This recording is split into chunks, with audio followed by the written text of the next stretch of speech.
Hello दोस्तों, स्वागत है आपका अपने चैनल ब्रेन बूस्टर में। उम्मीद है कि आप सभी स्वस्थ होंगे, मस्त होंगे और पढ़ाई अच्छे से कर रहे होंगे। जैसा कि आप जानते हैं कि पॉलिटेक्निक एग्ज़ाम इस बार 7 अप्रैल को होगा, तो उसी की तैयारी हमारे चैनल पर फ्री करवाई जाएगी। आज से डेली हमारे चैनल पर हर सब्जेक्ट का प्रीवियस ईयर क्वेश्चन अपलोड किया जाएगा। तो आज हम लेकर आए हैं केमिस्ट्री का टॉप 25 प्रीवियस ईयर क्वेश्चंस, जो कि बहुत ज़्यादा संभावना है कि इस बार भी पूछे जाएंगे। तो चलिए बिना देरी के हुए स्टार्ट करते हैं। पहला क्वेश्चन है, plaster of Paris is. Plaster of Paris का फॉर्मूला पूछा है। तो आप सभी जानते हैं कि प्लास्टर ऑफ पेरिस का फॉर्मूला क्या होता है, CaSO4.12H2O। CaSO4.12H2O ऑप्शन सी में है, तो हमारा ऑप्शन सी आंसर सही हो जाएगा। अगला क्वेश्चन है, the ability of metals to be drawn into thin wires is called. Metals को थिन वायर्स के रूप में बदला जा सकता है, इस एबिलिटी को क्या कहा जाता है? तो इस एबिलिटी को डक्टिलिटी कहते हैं। तो ऑप्शन बी में डक्टिलिटी है, तो हमारा बी ऑप्शन सही हो जाएगा। अगला क्वेश्चन है, dash is most malleable metal. Malleable किसे कहते हैं? जिससे थिन शीट्स, पतली चादर के रूप में बदला जा सके। मेटल्स मेलिएबल होते हैं, लेकिन सबसे ज़्यादा मेलिएबल मेटल कौन सा है वो पूछा गया है। तो सबसे ज़्यादा मेलिएबल मेटल गोल्ड है, और गोल्ड का फॉर्मूला क्या होता है, AU। तो ऑप्शन के ए में है AU, तो यही हमारा आंसर हो जाएगा। अगला क्वेश्चन है, dash is non metal but it is lustrous. आपने पढ़ा होगा 10th क्लास में कि नॉन मेटल्स नॉन लस्ट्रस होते हैं, यानी उसमें चमक नहीं होती, शाइन नहीं होती। लेकिन कौन सा एक नॉन मेटल है जो कि लस्ट्रस है, जिसमें शाइन है? तो आयोडीन एक ऐसा नॉन मेटल है जिसमें लस्टर है, शाइन है, चमक है, इसलिए इसका आंसर डी हो जाएगा। अगला क्वेश्चन है, dash does not react with cold water. Option में से कौन सा ऑप्शन कोल्ड वाटर के साथ रिएक्ट नहीं करता है? तो सोडियम, पोटेशियम, कैल्शियम रिएक्ट करता है कोल्ड वाटर के साथ, लेकिन मैग्नीशियम रिएक्ट नहीं करता है। तो ऑप्शन सी हमारा सही हो जाएगा। अगला क्वेश्चन है कि dash acid is present in tomato. Tomato में कौन सा एसिड पाया जाता है? तो टोमेटो में ऑक्जेलिक एसिड पाया जाता है, तो ऑप्शन ए हमारा सही आंसर हो जाएगा। इसका ट्रिक भी है, लास्ट में टोमेटो में क्या है, ओ, तो ओ से ऑक्जेलिक एसिड। अगला क्वेश्चन है, aqueous solution of sodium chloride is called. Sodium chloride यानी नमक को पानी में अगर डाल दे तो उस सॉल्यूशन को क्या कहते हैं? तो उससे ब्राइन कहा जाता है। तो ऑप्शन ए हमारा सही हो जाएगा। अगला क्वेश्चन है, bleaching powder is represented as. Bleaching powder का फॉर्मूला पूछा है। ब्लीचिंग पाउडर का फॉर्मूला आपने पढ़ा होगा 10th क्लास में, CaOCl2। तो ऑप्शन सी में CaOCl2 है, तो ये हमारा सही हो जाएगा। अगला क्वेश्चन है, recrystallisation of sodium carbonate produces. यानी कि सोडियम कार्बोनेट का रिक्रिस्टलाइजेशन करने से क्या मिलता है? तो हमें वॉशिंग सोडा मिलता है। वॉशिंग सोडा का फॉर्मूला क्या होता है, Na2CO3.10H2O। तो इसका आंसर हो जाएगा वॉशिंग सोडा। अगला क्वेश्चन है, dash is used for supporting fractured bones in the right position. पूछ रहा है कि जब बोन्स फ्रैक्चर्ड हो जाते हैं तो उसे राइट पोजीशन में सपोर्ट करने के लिए किसका यूज किया जाता है? तो प्लास्टर ऑफ पेरिस का यूज किया जाता है। प्लास्टर ऑफ पेरिस का फॉर्मूला आपने पहले क्वेश्चन में ही देखा था, CaSO4.12H2O। तो ऑप्शन सी हमारा सही हो जाएगा। अगला क्वेश्चन है, dash metal exist as liquid at room temperature. आपने पढ़ा होगा कि मेटल्स सॉलिड रूप में पाए जाते हैं रूम टेम्परेचर पे, लेकिन कौन सा मेटल लिक्विड पाया जाता है? तो मरकरी पाया जाता है। ये एक्सेप्शन है, एक्सेप्शन से बहुत सारे क्वेश्चन बनेंगे।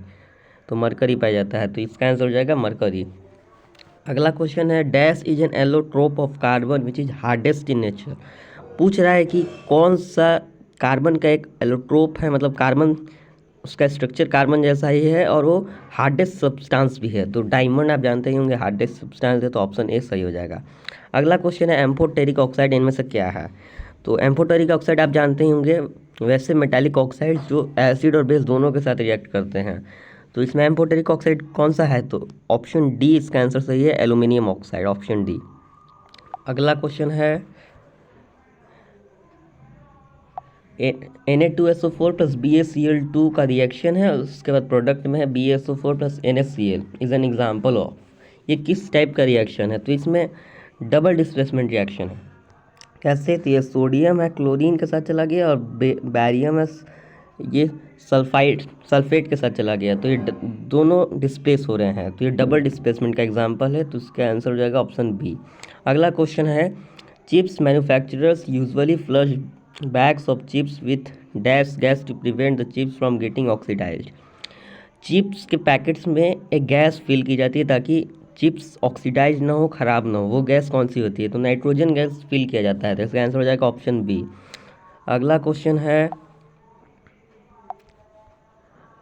Dash gas is liberated when zinc is treated with H2SO4। Question में बोल रहा है कि जिंक और H2SO4 का जब रिएक्शन होता है तो कौन सा गैस लिबरेट होता है, यानी कौन सा गैस रिलीज होता है। तो आपने पढ़ा होगा कि मेटल्स जब एसिड के साथ रिएक्ट करते हैं तो सॉल्ट और H2 गैस रिलीज करते हैं। तो जिंक क्या है? जिंक क्या है? मेटल है, तो Zn प्लस H2SO4 क्या है? एसिड है, तो कौन सा गैस रिलीज होगा? हाइड्रोजन गैस रिलीज होगा। क्या बनेगा? ZnSO4 plus H2। तो पूछा क्या कौन सा गैस रिलीज होगा? तो H2 गैस रिलीज होगा, तो इसका आंसर क्या हो जाएगा? Option C H2। अगला क्वेश्चन है, क्विक लाइम का फॉर्मूला पूछा है। क्विक लाइम किसको कहते हैं? कैल्शियम ऑक्साइड को। तो ऑप्शन ए हमारा सही हो जाएगा, CaO। आप लोग कमेंट में बताएं सिलेक्ट लाइम का फॉर्मूला। अगला क्वेश्चन है, slaked lime react slowly with CO2 in air to form a thin layer of. Question में बोल रहा है कि सिलेक्ट लाइम और CO2 का जो रिएक्शन होता है तो एक थिन लेयर बन जाता है। वो किस चीज़ का लेयर होता है? तो सिलेक्ट लाइम का फॉर्मूला मैंने पूछा था, मैं ही बता देता हूँ। CaOH का होल 2 होता है। तो CaOH का होल 2 प्लस CO2 बोला हुआ है, तो क्या बनता है? CaCO3 का लेयर बनता है। CaCO3 कैल्शियम कार्बोनेट, जिसको लाइमस्टोन भी कहते हैं। तो CaCO3 हमारा ऑप्शन डी में है, ये सही हो जाएगा। अगला क्वेश्चन है, during respiration dash combines with oxygen in the cells and produces CO2 and water. बोल रहा है क्वेश्चन में कि रेस्पिरेशन के दौरान क्या ऑक्सीजन के साथ कंबाइन करके बनाता है CO2 और वाटर। तो ग्लूकोज जो है ऑक्सीजन के साथ रिएक्ट करता है और बनाता है CO2, वाटर और एनर्जी रेस्पिरेशन के दौरान। ग्लूकोज का फॉर्मूला क्या होता है? C6H12O6। ऑक्सीजन के साथ रिएक्ट करता है रेस्पिरेशन के दौरान और बनाता है CO2 plus H2O plus energy.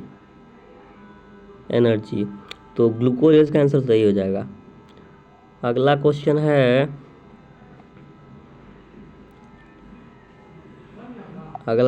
है which of the following is the correct electronic configuration of sodium. Sodium का इलेक्ट्रॉनिक कॉन्फ़िगरेशन बताना है। तो ये 9th का सा क्वेश्चन आपने पढ़ा होगा। तो सोडियम के कितने इलेक्ट्रॉन्स होते हैं? तो 11 इलेक्ट्रॉन्स होते हैं सोडियम के।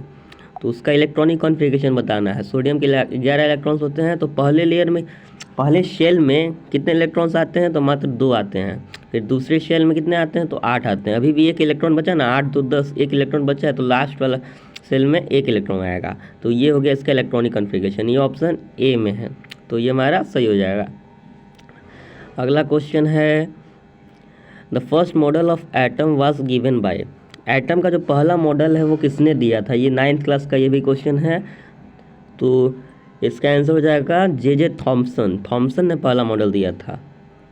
अगला क्वेश्चन है, electron was discovered by. Electron को किसने खोजा था?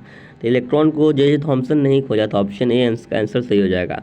आप बताइएगा प्रोटॉन और न्यूट्रॉन को किसने खोजा था? अगला क्वेश्चन है, elements having same atomic number but different mass number is known as. वैसे एलिमेंट्स जिनका एटॉमिक नंबर सेम हो लेकिन मास नंबर डिफरेंट हो, उसे क्या कहा जाता है? तो उसको आइसोटोप कहा जाता है। तो ऑप्शन बी इसका सही आंसर हो जाएगा। एग्जाम्पल इसका हाइड्रोजन है। हाइड्रोजन के 3 आइसोटोप्स पाए जाते हैं। अगला क्वेश्चन देखते हैं। अगला क्वेश्चन है, which of the following is an ionic compound. इनमें से क्या आयोनिक कंपाउंड का एग्जाम्पल है? आयोनिक कंपाउंड आपने पढ़ा होगा, वैसे कंपाउंड जो कि फॉर्म हुए हैं क्योंकि ट्रांसफर ऑफ इलेक्ट्रॉन्स की वजह से। इसको पहचानने का तरीका है कि एक मेटल होगा और एक नॉन मेटल। ऑप्शन ए देखिए CO2, इसमें कार्बन और ऑक्सीजन दोनों नॉन मेटल है, तो ये होगा नहीं। दूसरा एग्जाम्पल देखिए HCl, इसमें हाइड्रोजन है क्लोरीन है, दोनों नॉन मेटल्स है, तो ये भी नहीं होगा, ये भी नहीं होगा। ए ऑप्शन, बी ऑप्शन नहीं होगा। और तीसरा ऑप्शन है H2O, हाइड्रोजन और ऑक्सीजन ये दोनों नॉन मेटल से, ये भी नहीं होगा, तो ऑप्शन डी हमारा बचा, ये सही हो जाएगा आंसर। अगला क्वेश्चन है और लास्ट क्वेश्चन है इस वीडियो का, which of the following is sodium peroxide. Sodium peroxide का फॉर्मूला पूछा है, तो पहली बात सोडियम है यानी Na तो होगा, उसका फॉर्मूला Na है, तो ऑप्शन ए और डी तो नहीं होगा, बी या सी में से होगा। तो सोडियम परऑक्साइड का फॉर्मूला Na2O2 होता है, तो ये हो जाएगा आंसर सही। इसके साथ ही इस वीडियो में हमने कवर कर लिया जितना भी इम्पोर्टेंट क्वेश्चन था प्रीवियस ईयर, जैसा क्वेश्चन पहले पूछा जा चुका है। Thanks for watching. आप इस चैनल पर नए हैं तो सब्सक्राइब जरूर कर लीजिए। मैं जितने वीडियोस बनाता हूँ उतने आप देख लीजिएगा, तो आपको पॉलिटेक्निक में सिलेक्शन पक्का हो जाएगा। मैं जल्दी और भी सब्जेक्ट का अपलोड कर दूँगा। Thanks for watching. जय हिंद।